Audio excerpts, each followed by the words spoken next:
नमस्कार बंधुगण, कहानी दुनिया को आपण मानकु स्वागत। आज कहानीर ना राजा और दस्यु। राज्यर नाम भद्रदेश, राजा नाम कुबेर। से राज्य रे धन संपदर अभाव न थाए। षढ़ ऋतुर आवर्तन ठीक ठीक भावरे होउथाए। खेत माने शस्ୟରେ उछुली पड़ुथांती। तथापि देशर साधारण जनता दुख कहले न सरे। कारण राजा को बेढ़ी रही थांती दले चाटुकार। से चाटुकार दल को टंका पैसा जोगाउथांती राज्यर मुष्टिमेय धनी व्यक्ति एवं दरबारर बड़ बड़ कर्मचारी माने।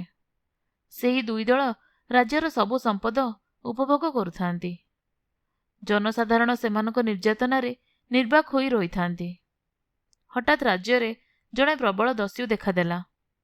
तार असल नाम जहा हौ सर्वसाधारण से बंधु बोली परिचित हैला। से एकाकी असीम साहस सहकारे बड़ बड़ धनिक एवं राजकर्मचारी घर चढ़ाऊ करी सेमानक संचित धन धरी पलाई जाए। से धन गरीब लोकंक भितरे वितरित हुए। जनसाधारण भितरे बंधु दस्यु गोटे आदरर नामरे परिणत हैला। किंतु दस्युर प्रादुर्भाव धनिक एवं अमात्य माने अत्यंत आतंकित होई राजांक पाखरे प्रतिकारर दाबी कले। राजा तांको सिपाही सरदार को पाखकु डाकी धमकाई देले कि दस्यु धरा न पड़िले सिपाही माने तड़ा खाइबे। सिपाही दल अप्राण चेष्टा कले, किंतु बंधु दस्यु को धरि पारिले नाही। एहार कारण काहाको अछपा नथिला। प्रथमतः बंधु दस्यु तार निज कामरे धुरंधर थिला। द्वितीय से जनसाधारणक भितरे अक्लेशरे लुचि जाउथिला। जेते धमक चमक देले मध्य केही तार संधान देउनथिले।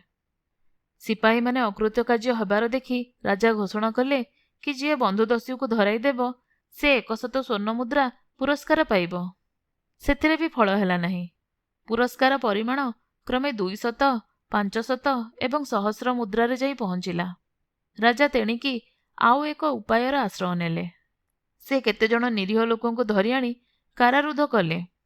प्रचार करि दिया हैला जे सेमाने बंधु दस्युर अनुचर आउ तार संधान जानती किंतु प्रकाश करुनाहांती। राजा भाविथिले बंधु दस्यु से निरीह लोकों को उद्धार करने निमंते निजे आसी धरा देव, किंतु ताहा हैला नाही।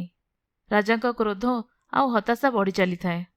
से निज चाटुकार मानक मंत्रणारे से निरीह बंदी मानक भितरु 2 जन को सतरे फांसी रे झुलाई देले। आउ एहा घोषणा करागला जे सेमाने बंधु दस्युर संधान न देबारु ए दंड पाइले। अन्य बंदी माने मध्य फांसी रे झुलिबे। परदिन बंधु दस्यु आसी निजे धरा देला। सिपाही माने ताको राजांक आगुकु नहीं आसिले।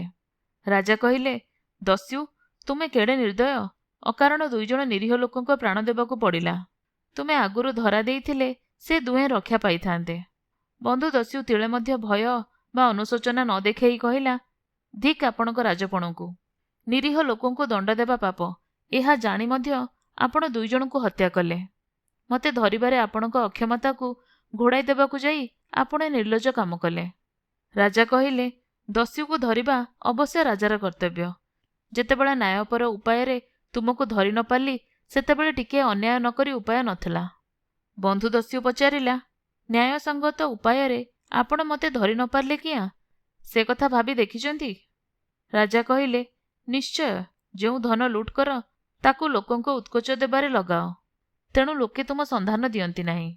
बंधु दस्यु हसी हसी कहिला, जणे राजा बोलौथबा लोकठारु एभळे निर्बोध उत्तर मु आशा करि नथिली। मु केते लोकंको उत्कोच देई परिबी? मो निज स्वार्थ रक्षा करिबाकु जाई केते लोकंको प्रेम पाई परिबी? सत कथा हैला राजा हिसाब रे आपणकर जहा कर्तव्य मु ताहा करुथिली। तेणु राजार जेउपरि श्रद्धा भक्ति प्राप्य मु ताहा पाउथिली। 100 स्वर्ण मुद्रा भी मते धराई देबा दिगरे सेमानको प्रलुब्ध करि पारला नाही। आपण निरीह लोकंको बंदी करिबा सत्वे सेमाने मते धरा देबा पई छाडिले नाही।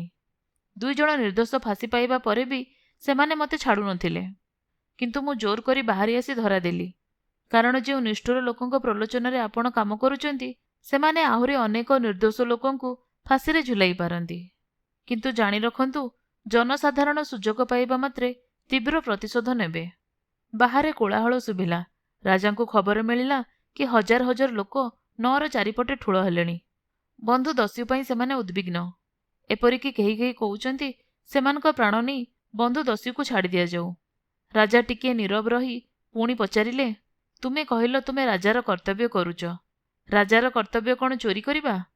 ବନ୍ଧୁ ଦସ୍ୟୁ ଜବାବ ଦେଲା, ନା, ରାଜାର କର୍ତ୍ତବ୍ୟ ଗରିବ ଓ ସାଧାରଣ ଲୋକଙ୍କୁ ଅତ୍ୟାଚାରୀମାନଙ୍କ କବଳରୁ ରକ୍ଷା କରିବା, ସେମାନଙ୍କ ସହାୟତା କରିବା। ମୁଁ କେବଳ ଅତ୍ୟାଚାରୀ ଆଉ ଅବିବେକୀ ଲୋକଙ୍କ ଘର ଲୁଣ୍ଠନ କରୁଥିଲି, ଆଉ ଗରିବ ଲୋକଙ୍କର ସହାୟତା କରୁଥିଲି। ରାଜା କହିଲେ, ତୁମେ ରାଜା ହେବା ମତଲବରେ ଅଛ ମନେହୁଏ। ବନ୍ଧୁ ଦସ୍ୟୁ କହିଲା, ନା, ମୋର ରାଜ୍ୟଶାସନ କଲା ଭଳି ସାମର୍ଥ୍ୟ ନାହିଁ କି ସେଭଳି ଅଭିଳାଷ ନାହିଁ। ଆପଣଙ୍କୁ ମୋର କହିବାର କଥା ଏତିକି, ଆପଣ ଏପରି ଶାସନ ନ କରନ୍ତୁ ଯାହାଫଳରେ ଲୋକେ ରାଜା ଅପେକ୍ଷା ଜଣେ ଦସ୍ୟୁ ପ୍ରତି ଅଧିକ ଶ୍ରଦ୍ଧାବାନ ହେବେ। ଆପଣଙ୍କ ଶାସନ ଭଲ ହେଲେ ଦସ୍ୟୁମାନେ ଛାଏଁ ଉଭେଇଯିବେ। ଏହା କହି ବନ୍ଧୁ ଦସ୍ୟୁ ଧୀରେ ଧୀରେ ଚାଲିଯିବାକୁ ଲାଗିଲା। ଚାଟୁକାରମାନେ ପାଟିକଲେ, ମହାରାଜ, ମହାରାଜ, ଦସ୍ୟୁ ପଳାଇ ଯାଉଛି। ରାଜା କହିଲେ, ଚୁପ୍, ସେ ଦସ୍ୟୁ ନୁହେଁ, ସେ ବନ୍ଧୁ, ତୁମେଗୁଡ଼ାକ ଅସଲ ଦସ୍ୟୁ। ଏହାପରେ ରାଜା କୁବେର ତେଣିକି ଚାଟୁକାରମାନଙ୍କୁ ଏଡ଼ାଇ ଚଳିଲେ, ଆଉ ନିଜର ସବୁ ସମୟ ଓ ଶକ୍ତି ଦେଇ ରାଜ୍ୟରେ ସୁଶାସନ ପ୍ରବର୍ତ୍ତନ କଲେ।